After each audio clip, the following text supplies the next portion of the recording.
네, 기도하겠습니다. 오늘도 살아계시고 우리의 삶 가운데 함께 하시며 권고하시고 역사하시는 전능하신 주 하나님, 이 시간 하나님의 존전에 나와 주를 경배하며 예배할 수 있는 귀한 은총 주시니 감사합니다. 이곳에 예배함으로 우리가 여전히 하나님의 백성이며 그의 기르시는 양인 것을 확인하게 됩니다. 내가 주 안에, 주가 내 안에 거하시며 주와 함께 동행하는 삶을 살아가게 하시되, 이 시간 말씀을 통해서 주시는 은혜가 세상을 넉넉히 이길 수 있도록 힘이 되게 하옵소서. 예수님의 이름으로 기도하옵나이다. 아멘. 말씀을 먹을 때 입에는 뭐와 같다고 그랬죠? 꿀과 같다고 그랬어요. 근데 그 말씀이 내 속에 들어갈 때 그 말씀을 듣고 이해가 되고 공감이 되고 그 말씀과 더불어 살아가다 보면 우리에게 뭐가 있습니까? 고난이 있어요. 고통이 있어요. 왜? 말씀대로 살아야 되는데 말씀대로 살아가기가 어려울 때가 있잖아요. 초대교회 예수 안 믿었으면 핍박도 없었어요. 근데 예수 믿는다는 이유로 핍박을 받잖아요. 예수 믿는 게 뭐 잘못된 건가요? 국가에 해를 끼쳤던 건가요? 그런데 예수 믿으면 죽인다는 거예요. 예수 믿으면 불이익을 받게 하겠다는 거예요. 그때 누군가가 말했죠. 우리가 당신의 말을 듣는 것이 옳으냐, 하나님의 말씀을 듣는 것이 옳으냐. 그러한 말을 할 수 있는 사람이 진실한 크리스찬입니다. 저는 그렇게 생각해요. 그런 사람이 하나님께 속한 사람이고 말씀을 받아 먹은 사람이다 라고 생각을 합니다. 말씀을 받아 먹지 않은 사람들은 그런 고백 못하죠. 그들 앞에, 두려움 앞에, 위험 앞에 굴복하고 말 겁니다. 오늘 11장 내용을 전체를 하다 보면 시간이 많이 지나갈 것 같고, 그래서 1절에서 13절까지만 원고를 작성했는데 보니까 17페이지, 줄이고 줄였는데도 17페이지. 다 할 수는 없지만.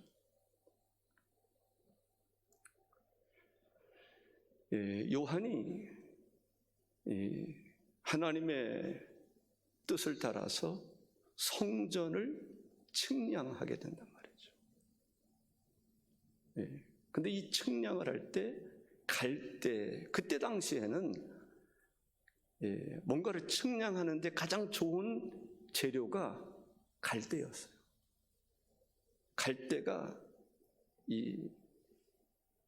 가볍기도 하고 또 단단하기도 하고 좀 정확하게 잴 수 있는 그 시대에 갈대였었는데, 이 갈대로 성전 안을 측량하라고 이렇게 이야기하고 있습니다. 특별히 하나님을 경배하는 사람들을 측량해라.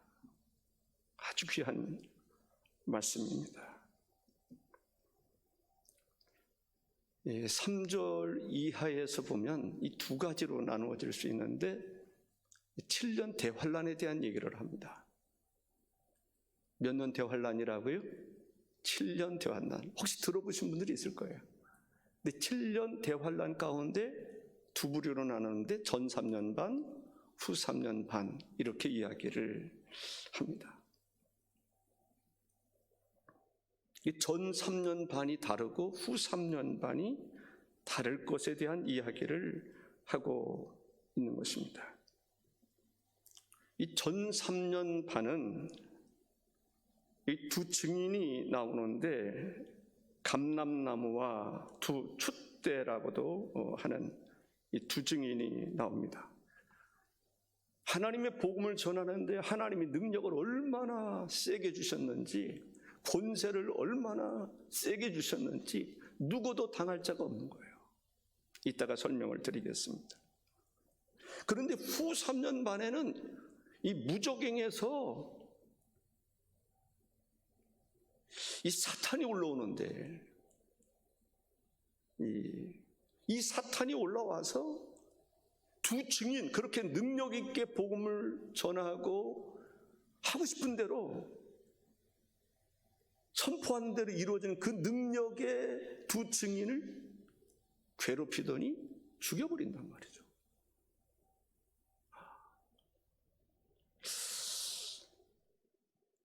근데 죽은 것으로 끝나면 우리에게 희망이 없잖아요.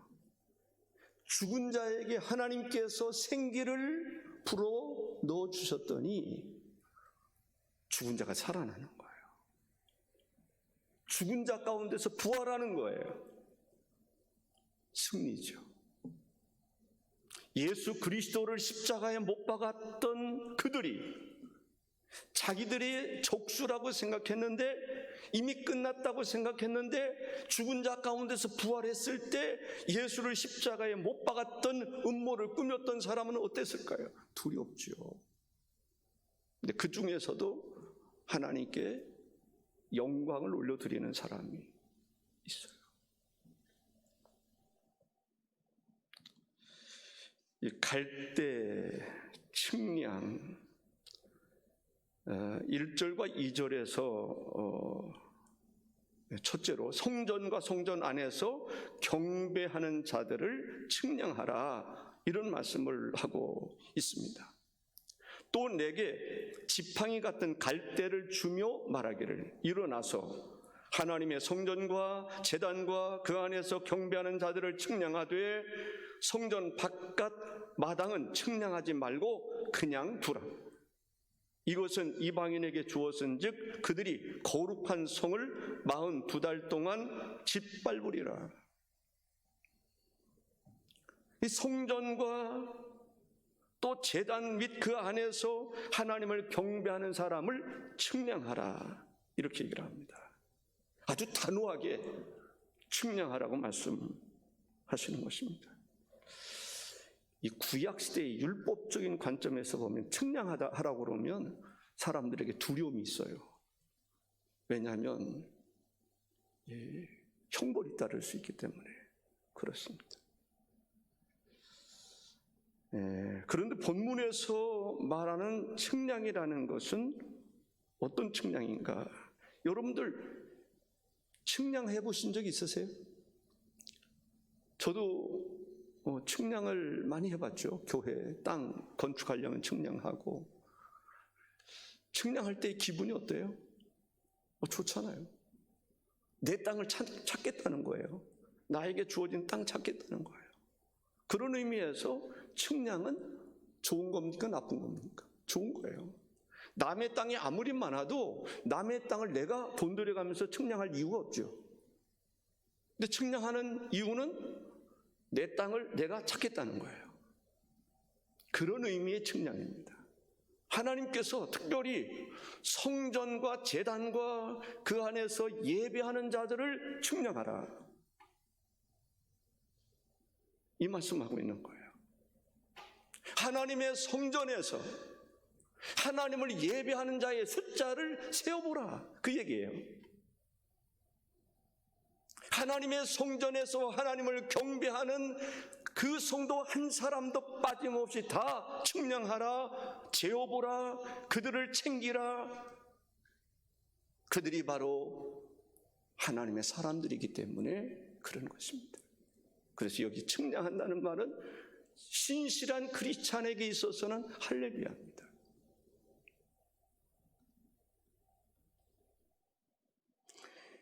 이 성전이라고 하는, 그런데 성전 밖에는 측량하지 마라, 내버려둬라 라는 거예요. 성전 밖의 사람들은 관심 갖지 마. 예수 생명 없는 사람에 대해서는 버려둬. 그들은 챙길 필요가 없어. 그 사람들의 숫자는 헤아려 볼 필요도 없어. 그들은 내버려둬. 던져버려. 버리라는 거예요. 관심 끄라는 거예요.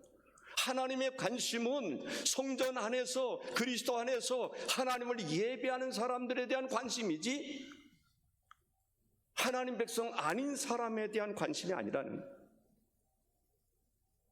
그 얘기를 지금 하고 있는 것입니다. 하나님을 경배하고 하나님을 예배하는 성도들을 하나님이 챙기라, 세워보라, 그 얘기를 하고 있는 것입니다. 지금도 그렇게 생각하십니다.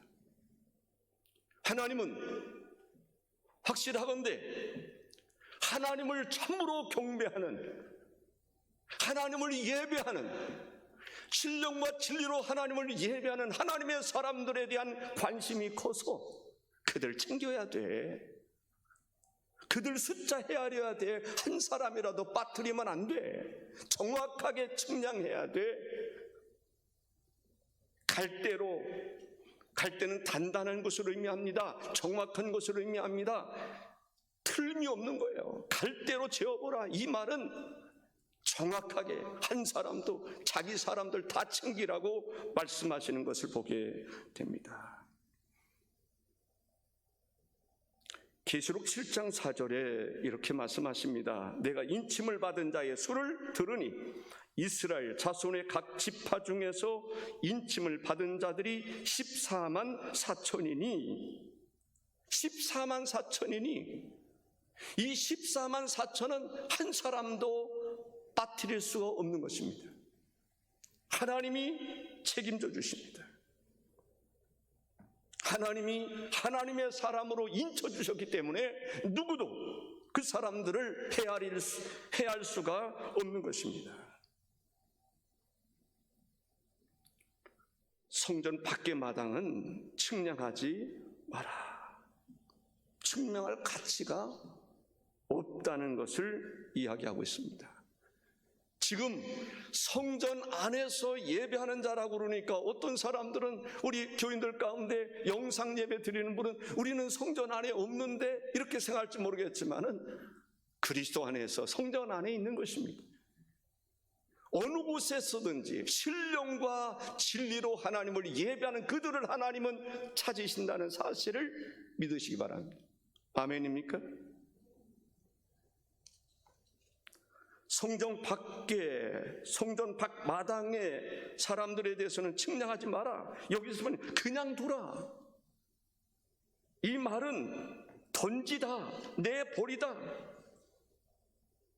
그들은 마치 하나님께서 내버리듯이, 던지듯이 그들에 대한 관심, 거기에 그들의 숫자를 헤아릴 그 일에 에너지 낭비하지 마라. 그 얘기입니다. 여기서 그것은 이제 시간이 좀 더 지나서 시간 아끼기 위해서 좀 생략하겠습니다. 근데 이 42달 동안 이것을 계산해 보면 3년 6개월입니다. 그러니까 7년으로 볼 때 3년 반, 전 3년 반, 후 3년 반. 근데 3년 반 동안, 후 3년 반 그 기간에는 42달 동안 짓밟으리라 라고 얘기하는 것을 볼 수 있는데, 전 3년 반에는 두 증인이 능력을 행하고 하나님의 역사가 강하게 일어나는데, 후 3년 반에는 믿는 사람들이, 오늘로 말하면 믿는 사람들이 믿지 아니하는 하나님의 영이 없는 사람들에 의해서 짓밟히는 그런 일들이 있다라는 거예요.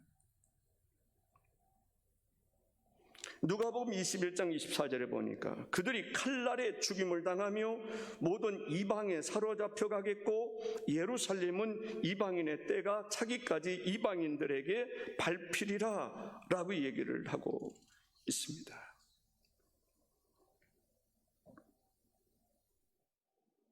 사탄에게도 권세가 있어요. 그래서 때로는 믿는 사람들이 믿지 아니하는 사람들에 의해서 고난을 당할 때가 있어요. 핍박을 당할 때가 있어요. 그럴 때 우리가 잘 생각하셔야 돼요.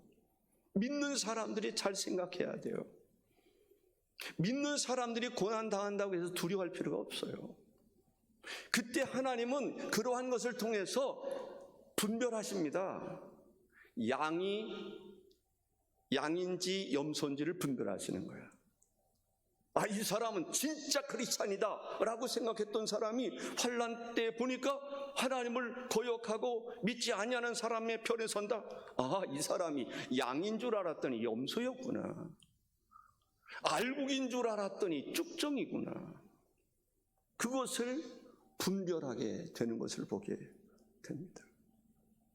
우리는 신실한 교회를 의미하는 이 두 증인처럼 정말 말씀과 성령으로 충만한 삶을 살아가야 될 줄로 믿습니다. 하나님의 말씀에 든든히 서서 좌로나 우로나 치우쳐거나 흔들림이 없이 오직 하나님의 말씀과 성령의 가르치심과 인도하심을 따라 살아가는 진실한, 진짜 음성을 들을 수 있는, 주님의 음성을 들을 수 있는, 주님의 양은 주의 음성을 듣는단 말이죠.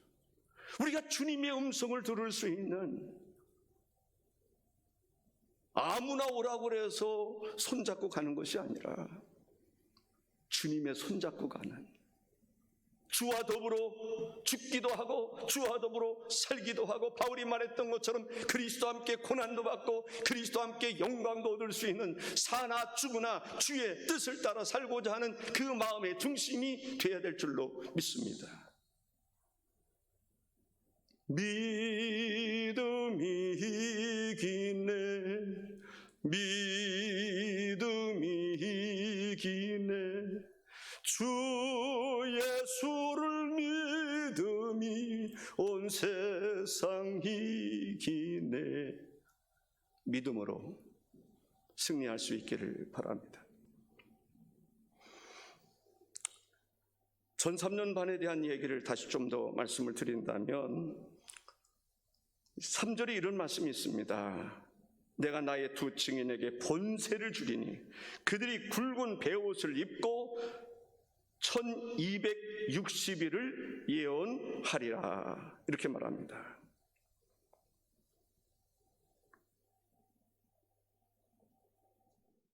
측량하라고 하는 말씀을 하셨다는 것을 말씀을 드렸습니다. 측량하라. 우리가 이제 측량하라 그러면 이제 땅을 측량하는 그것만 생각하는데 그 의미가 무엇인가를 잘 알아야 됩니다. 예비하는 자들을 측량하라. 그게 무슨 얘기예요? 잘 따져보라는 거예요. 정말 그 하나님을 예배하는, 하나님이 찾는 그 한 사람, 저나 여러분이나 그 한 사람 되기를 바랍니다. 아멘.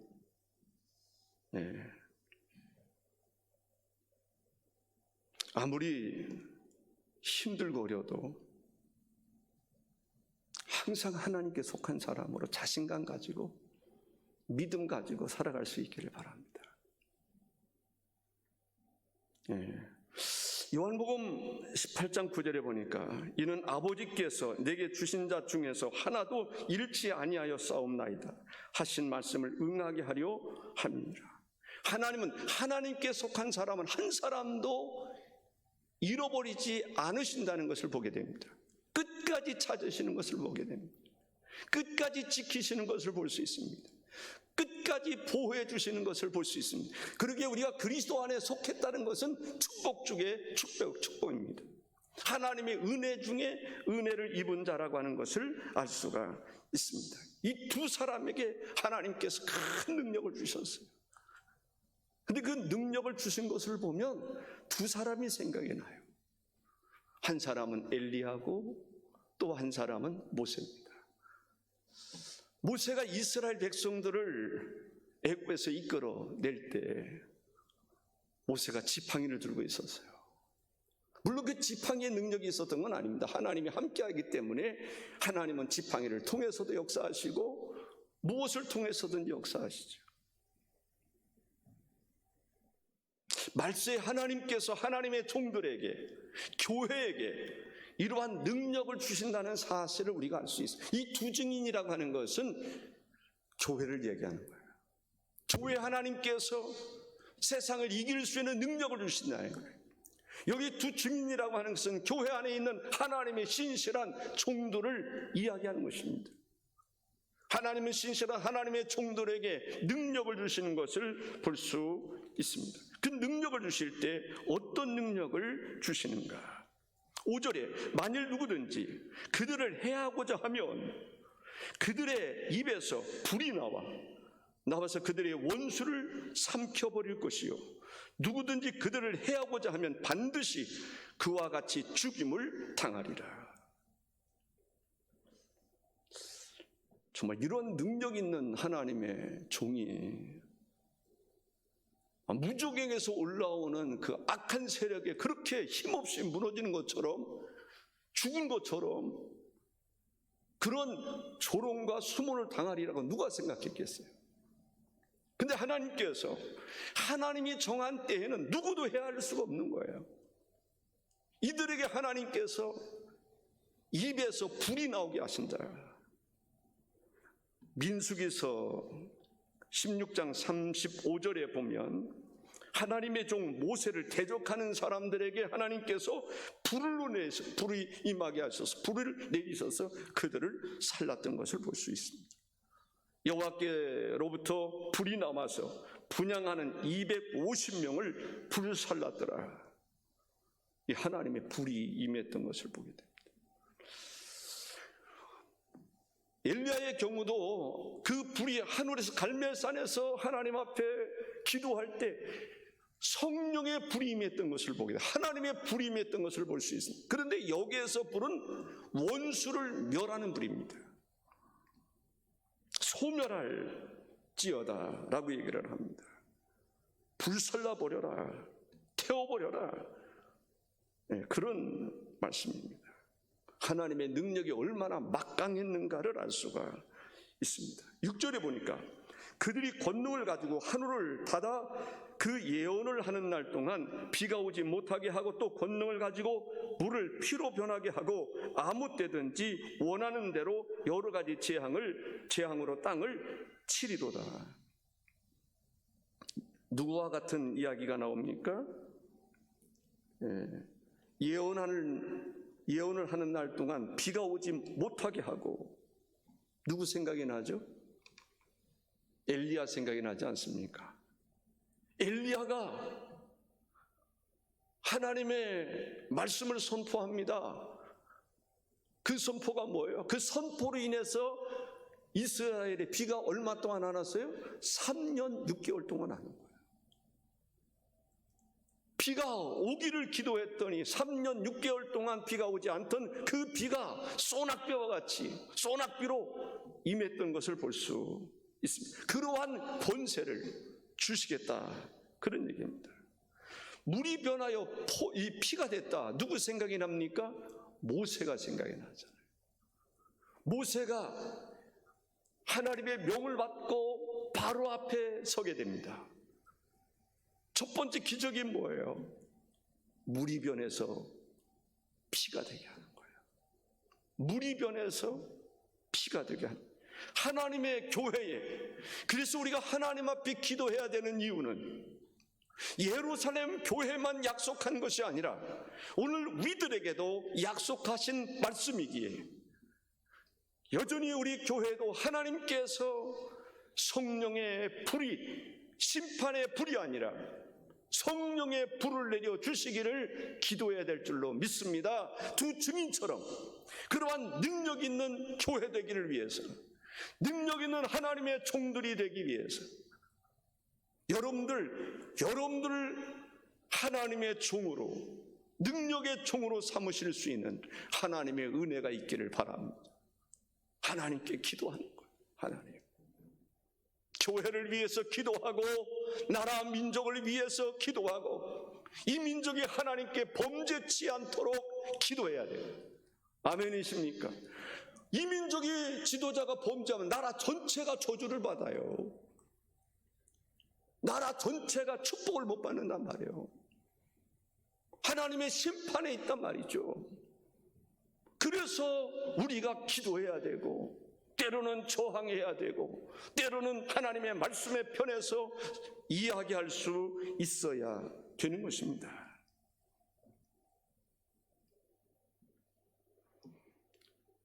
세상의 권세와 하나님의 권세가 대립할 것을 이야기하는 거예요. 말세에는 세상의 권세와 하나님의 권세가 대립하는 현상이 일어나는 7년 대환란 때 예수님이 재림하시기 전에 일어나는 현상 가운데 세상의 정부와 하나님의 정부가 대립한단 말이죠. 그런데 하나님께서 두 증인처럼 하나님의 능력이 강력하게 임할 때가 있는데 그것이 멈출 때가 있다는 거예요. 하나님의 성령의 충만함이 임해야 되는데 충만함이 임하지 않으면 마귀가 역사하는 거예요. 그렇게도 해석할 수 있다고 저는 봅니다. 우리가 오직 하나님의 성령으로 말씀으로 충만해 있으면 마귀를 대적할 수 있는 힘이 있기 때문에 마귀가 함부로 하지 못해요. 그런데 복음을 증거할 때 이제는 다 끝났다, 우리의 사명 다 끝났다, 이렇게 긴장을 풀고 있을 그때 무적행에서 더러운 영이 올라온단 말이죠. 악한 영이 올라온단 말이죠.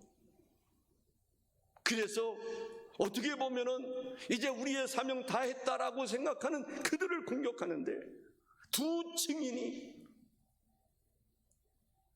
그들의 공격에 쓰러진단 말이죠. 죽었다는 표현을 쓸 정도로.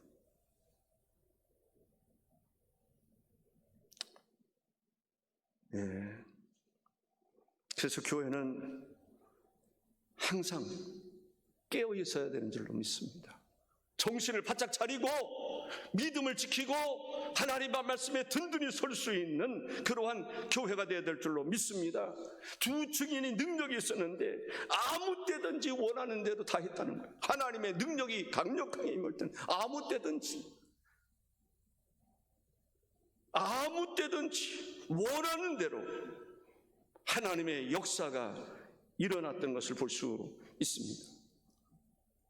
하나님의 능력이 부여됐을 때 비가 오지 않기를 기도하면 비가 안 오고, 비가 오기를 기도하면 비가 오고, 물이 변해서 피가 되라 하면 피가 되고, 원하는 대로 하나님의 복음을 전하는 그들에게 하나님께서 임재하시고 역사해 주셨다는 것을 알 수가 있습니다. 이 권세가 얼마나 컸는지 우리가 알 수가 있습니다. 그런데 그 후에는 어떤 일이 있다고 그랬죠? 후 3년 반에는 요한계시록 8장 7절에 보면 첫째 천사가 나팔을 부니 피 섞인 우박과 불이 나와서 땅에 쏟아지매 땅의 3분의 1이 타버리고 수목의 3분의 1이 타버리고 각종 푸른 풀도 타버렸더라 라고 말합니다.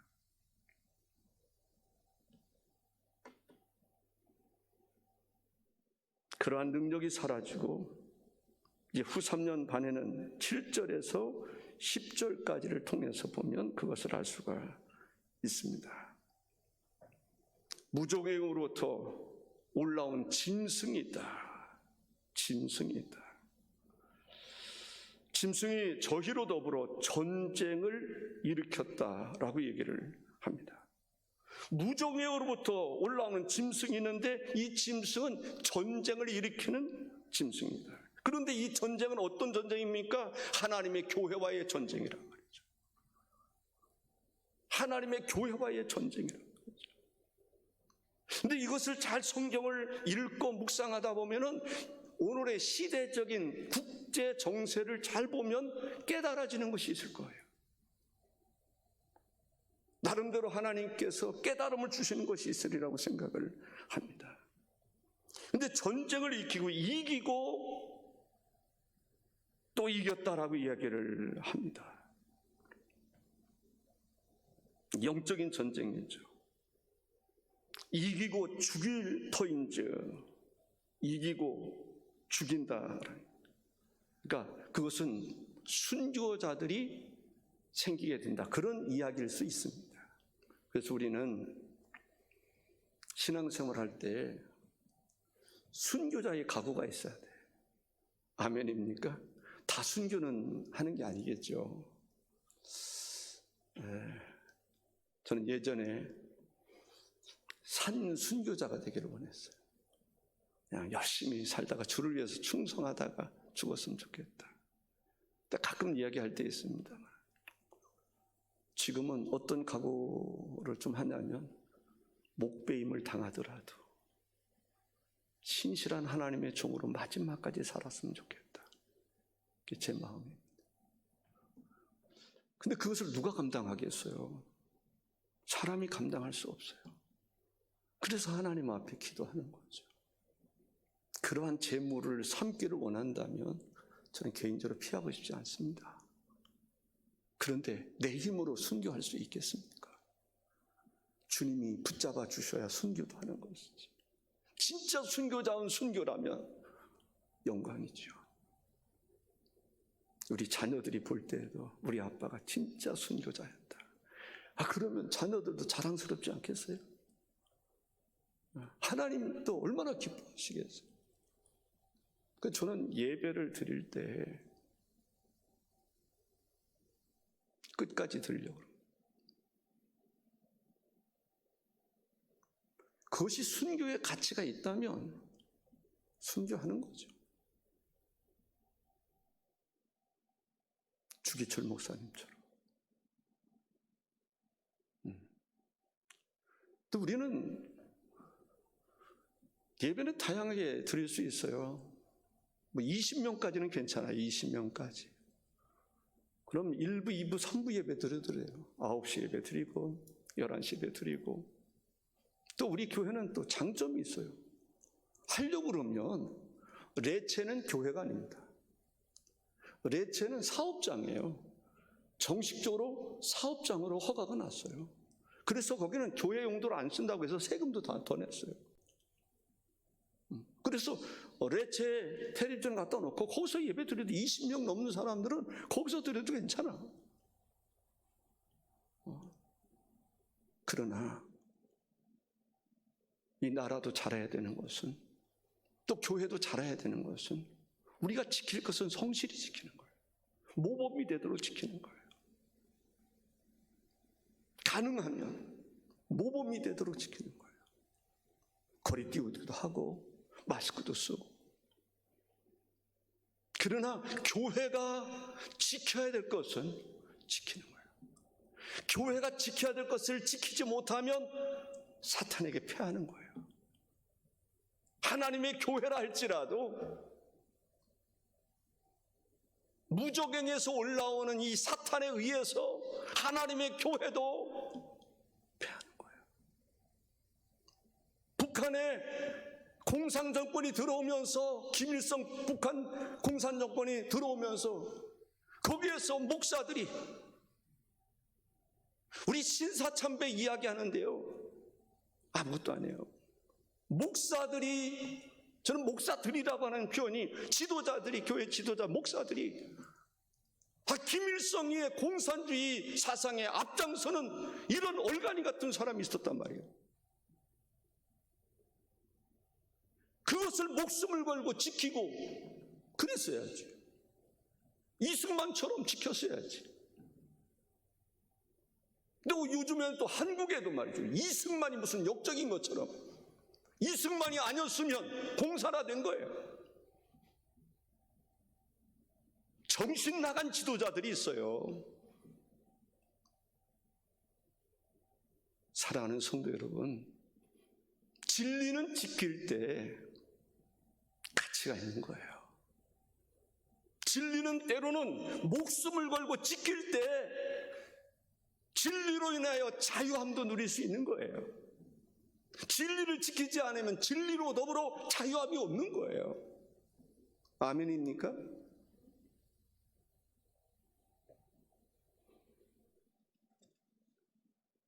후 3년 만에는 어떤 일이 일어나냐? 8절에 보니까 그들의 시체가 큰 성길에 있으리니 그 성은 영적으로 하면 소돔이라고도 하고 애굽이라고도 하니 곧 그들의 주께서 십자가에 못 박히신 곳이라.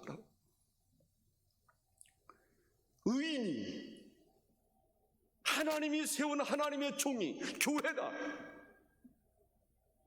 그 권능을 받은 능력 있는 하나님의 교회가, 하나님의 종들이 죽임을 당하는데 대로에다가 갖다 버려버리는 거예요. 짓밟아버리는 거예요. 교회가 영적으로 패하면 세상이 교회를, 악한 무리들이 짓밟아버려요. 마음대로 교회를 폄하하고 조롱하고 그러는 현상이 일어나는 거예요. 그러한 현상이 일어난 거예요. 그 능력 있는, 하늘에서 입에서 불이 나오고 물이 변해서 포도주가 되게 하고, 물이 변해서 피가 되게 하고 말이죠. 비가 오지 않기를 원하면 비가 안 오고, 오기를 원하면 비가 오고, 선포한 대로 이루어지는 그 능력 있는 교회가 패하니까 교회를 짓밟아 버리는 거예요. 하나님의 종들을 짓밟아 버리는 거예요. 대로에다가 버려버리는 거예요.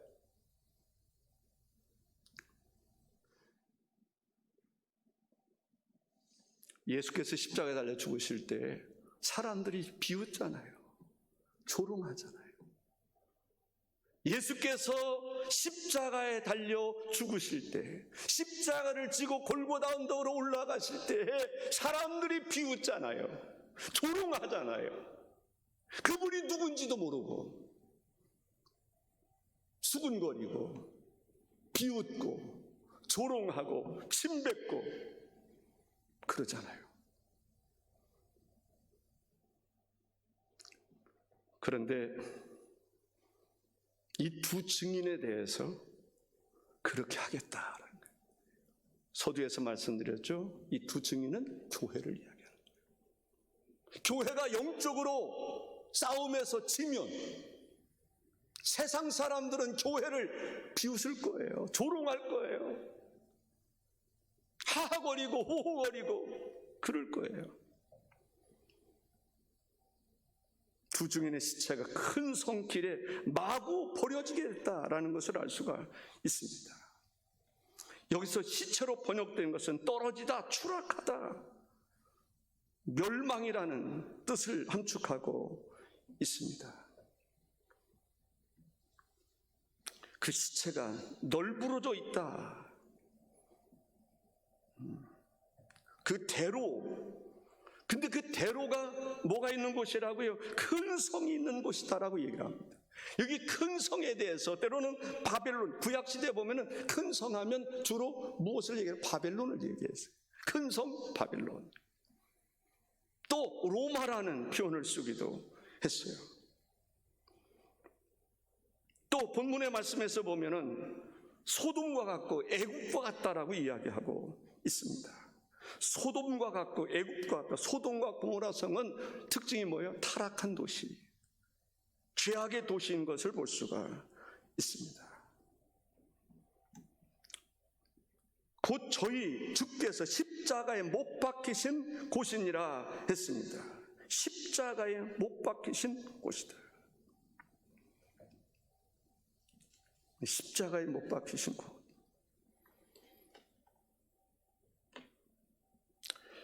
구절에 보니까 백성들과 족속과 방언과 나라 중에서 사람들이 그 시체를 사흘 반 동안을 보며 무덤에 장사하지 못하게 하리로다. 시체를 사흘 반 동안에 길거리에 널브러져 있는 상태에서 두게 한다는 거예요. 장사하지 못하게 한다. 장사하면 안 보이니까 조롱할 것이 없어지잖아요. 그러니까 두긴 두는데 마음껏 조롱하고 싶은 거예요. 사흘 반 동안에 그 시체를 보고 사람들이 조롱하고 싶은 거예요. 목도하고, 나가서 사람들이 목도하고 주의하다 사람들이 그 시체를 바라보면서, 방치된 시체죠. 시체를 바라보면서 목욕하고 조롱하고 그러는 것을 볼 수가 있습니다. 저는 이런 시대에 안 살았으면 좋겠잖아요. 그죠?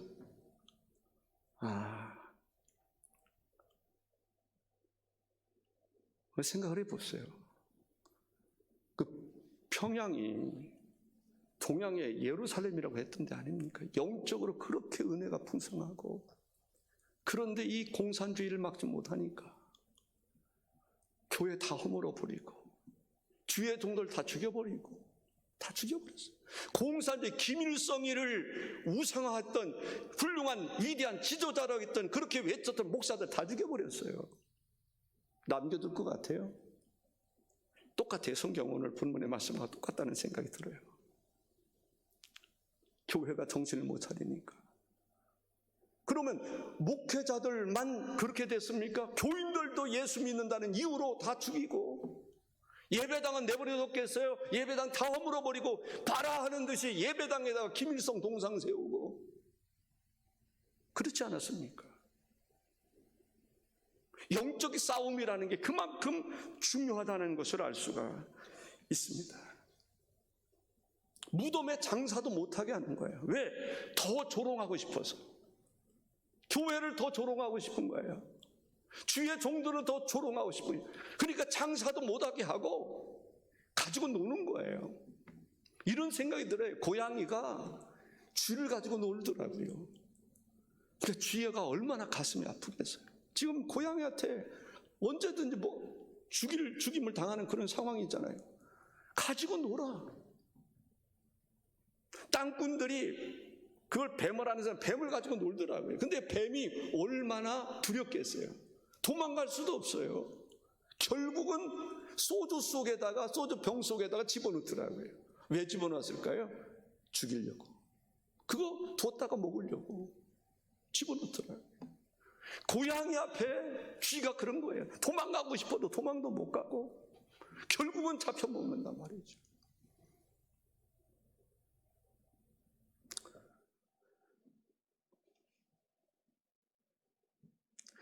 모세가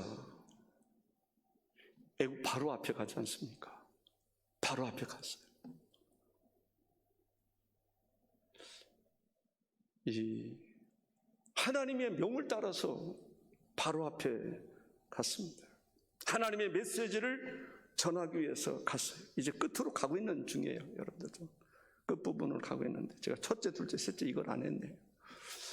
끝부분으로 가고 있는데, 근데 바로에게 모세가 말씀을 선포하죠. 하나님의 백성들 내보내라. 그때 모세의 마음이 어땠을까요? 바로의 마음이 어땠을까요? 기분 나쁜 거죠. 왜 두 증인을 죽이죠? 왜 교회를 핍박하고 교회를 죽이죠? 죽이는 이유가 있단 말이죠. 왜 교회를 죽이냔 말이에요. 모세가 바로에게 가서 무슨 말을 선포합니까? 하나님의 백성들 내놔. 하나님께서 이 민족을 약속의 땅으로 데려가실 것이고 인도하실 것이고 그 일을 위해서 나를 보내셨고, 그러니 내놔. 그러니까 모세가 생각할 때, 바로가 생각할 때, 바로가 생각할 때 이걸 어떻게 내놔?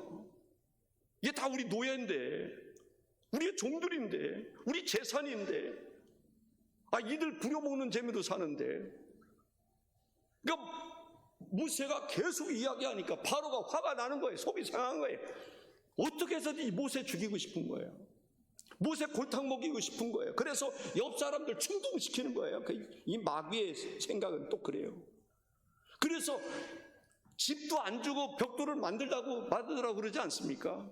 그랬더니 이스라엘 백성들이 누구를 원망해요? 모세를 원망하는 거예요. 모세가 말씀을 전하고 싶은 생각이 있겠습니까? 없겠습니까? 예레미야 얘기할 때가 있는데, 예레미야 선지자가 하나님 말씀을 선포합니다. 무슨 선포하는 거예요? 바벨론에 항복하라는 거예요. 그래야 산다는 거예요. 그런데 그래야 고생 덜 한다는 거예요. 그때 이스라엘 백성들이 예레미야 선지자를 어떻게 합니까? 죽이고 싶은 거예요. 감옥에 가두고 매질하고 욕하고, 그냥 예레미야 선지자가 가기만 하면 다 수근거리고 그런 소리밖에 안 들리는 거예요. 백성들 전체의 흐름이. 모세가 하나님의 말씀을 선포하니까 바로가 유대인들이, 애굽 사람들이 바로에 대해서 불편한 심기를 계속 이해해요. 엘리야가 하나님의 말씀을 선포할 때 이 이세벨이 바알신을 섬기지 않습니까? 이스라엘 백성들 다 장악하고 있잖아요. 그런데 거기 한 사람이 문제가 있어요. 죄를 지적하는 엘리야가 있단 말이죠. 그랬더니 엘리야만 보면 속상한 거예요. 이 두 증인이 있는데 이 사람들이 무슨 말씀을 전합니까? 하나님의 말씀을 전하는 거예요. 그런데 하나님의 말씀이 들리는데 하나님의 말씀에 대해 듣고 싶은 생각이 없는 거예요. 문을 닫아버리는 거예요. 마음 문을 닫아버리는 거예요. 귀를 잠가버리는 거예요. 그런데 이 두 증인이 말씀을 전할 때 그 말씀이 진리란 말이죠. 그런데 그 말씀을 전했던 두 증인을 이 무조갱에서 올라온 악한 영이 올라와가지고 그를 싸우는데 이겼단 말이죠. 그 죽었단 말이에요. 그러니까 지금 축제를 벌리는 거예요. 축제를. 교회를 멸망시켜 놓고, 공산주의 국가의 특징이 뭐잖아요. 교회를 멸망시켜 놓고 축제를 즐거워하고 기뻐하는 거예요. 그 얘기를 지금 하고 있는 것입니다. 즐거워하고 있다는 거예요. 축제를 벌이고 있다는 것을 볼 수가 있습니다. 이것이 요한계시록에서 이야기하고 있는 그런 것입니다. 기뻐했다, 즐거워했다. 기뻐했다는 것은 어떤, 성경에 보면 기뻐하라는 게 나오잖아요. 근데 여기서 말하는 기뻐하라는 것은 세속적인 기쁨을 얘기하는 거예요. 그러니까 두 증인이 죽었어요. 바른 소리하고 진리를 말하는 두 교회가 죽었어요. 그랬더니 사람들이 즐거워하는데 세속적인 방법으로 이제 기뻐하는 것을 이야기하고 있습니다. 야, 이제 교회가 죽었다. 두 증인이 죽었어. 우리들의 죄를 지적하는 그들이 죽었어. 안도의 숨을 탁 내쉬는 거야. 이제는 괜찮겠지. 이게 사탄의 모자라는 숫자입니다. 그런데 어떤 일이 일어납니까? 11절에 보니까 3일 반 후에 하나님께로부터 생기가 그들 속에 들어가매 그들이 발로 일어서니 구경하는 자들이 크게 두려워하더라. 죽은 줄로 알았는데, 교회가 죽은 줄로 알았는데, 핍박 속에 죽은 줄 알았는데, 이제 우리가 즐거워하고 안도의 숨을 딱 내셨는데 생기가 딱 들어와도 교회가 살아나는 거예요. 두 증인이 살아나는 거예요. 하나님의 말씀은 살았고 운동력이 있습니다. 세상에 아무리 교회를 죽이려고 해도 결코 교회를 죽일 수가 없어요. 교회는 생기가 있어요. 하나님의 영이 함께하는 것이란 말이죠. 죽은 것 같으면서도 다시 살아나는 것이 교회입니다. 죽은 줄 알았는데 생기가 드러나니까 다시 살아나서 일어나는 것을 보면서 그렇게 기뻐하고 즐거워했던 그들이 두려워했다라는 것을 볼 수가 있습니다. 크게 두려워하더라 라고 얘기를 하는 것을 볼 수가 있습니다. 왜? 죽은 줄 알았는데 벌떡 일어난단 말이죠.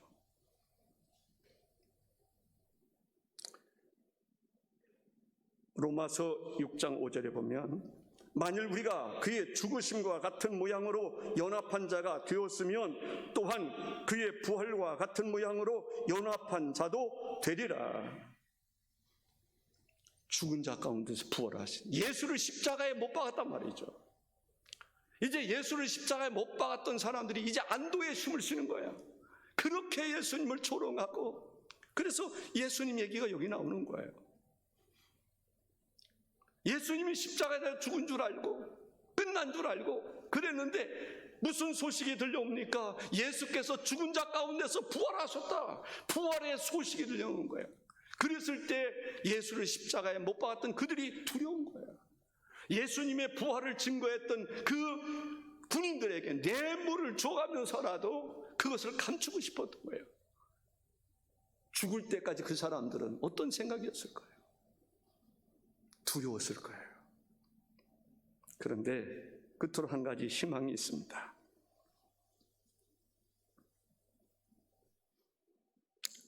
예,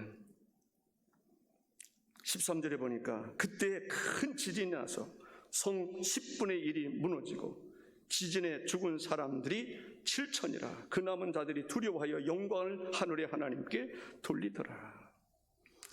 12절을 좀 생략하려고 그랬다가 한번 읽기라도 하려고 합니다. 12절에 보니까 하늘로부터 큰 음성이 있어 이리로 올라오라 함을 그들이 듣고 구름을 타고 하늘로 올라가니 그들의 원수들도 구경하더라. 죽은 자 가운데서 살아났던 이 두 증인, 우리로 말하면 교회요, 하나님께서 수를 헤아려 보라고 하는 그 숫자예요. 그렇게 생각해요. 그 사람들이 성도 측량을 해라. 우리 하나님을 예배하는 사람들 측량하라는 거야. 그들을 헤아려 보라는 거예요. 그들이 세상의 핍박으로 인해서 때로는 죽은 것처럼 보였을지라도 하나님이, 영이, 하나님의 생기가 들어가니까 죽은 자가 부활하는 거예요. 그렇습니다. 장차 예수 그리스도가 이 땅에 재림하실 때 예수 그리스도 안에서 잠자는 모든 사람들이 일어날 줄로 믿습니다. 부활에 참여할 줄로 믿습니다. 예수님이 부활의 첫 열매가 되셨고 다 부활에 참여할 줄로 믿습니다. 승천하는 역사가 있을 줄로 믿습니다. 그때 사람들이 두려워하는 거예요. 재앙이 임하는 거예요. 그런데 하나님께서 석의 10분의 1만 멸했던 이유는 회개할 수 있는 기회를 주시는 거예요. 아직도 회개할 수 있는 기회, 하나님께 돌아올 수 있는 기회를 주실 때 하나님께 바로 돌아와서 하나님이 찾으시는 그 한 사람, 신실한 크리스찬이 되어야 될 줄로 믿습니다. 아멘. 기도하겠습니다. 주 하나님 감사합니다. 어떻게 하면 하나님의 말씀을 정말 잘 전할 수 있을까요? 주님의 마음을, 주님의 진리를 어떻게 하면 성도들의 마음속에 심어줄 수 있을까요? 그 말씀이 입에도 달고 들어가서 쓰다 할지라도 하나님의 진리와 더불어 살아감으로 어떤 환난 속에도 핍박 속에도 진리를 수호하고 진리와 더불어 살아갈 수 있는 신실한 성도들이 되도록 하나님의 말씀을 가르치고 증거할 수 있을까요? 주께서 이 강단을 축복하시고 사랑하는 성도들 축복하시고 헤아리셔서 택함 받은 백성들 한 사람도 낙오됨이 없이 다 하나님의 나라에 이르게 하시되 부활에 동참하는 은혜를 허락하여 주옵소서. 예수님의 이름으로 기도하옵나이다. 아멘.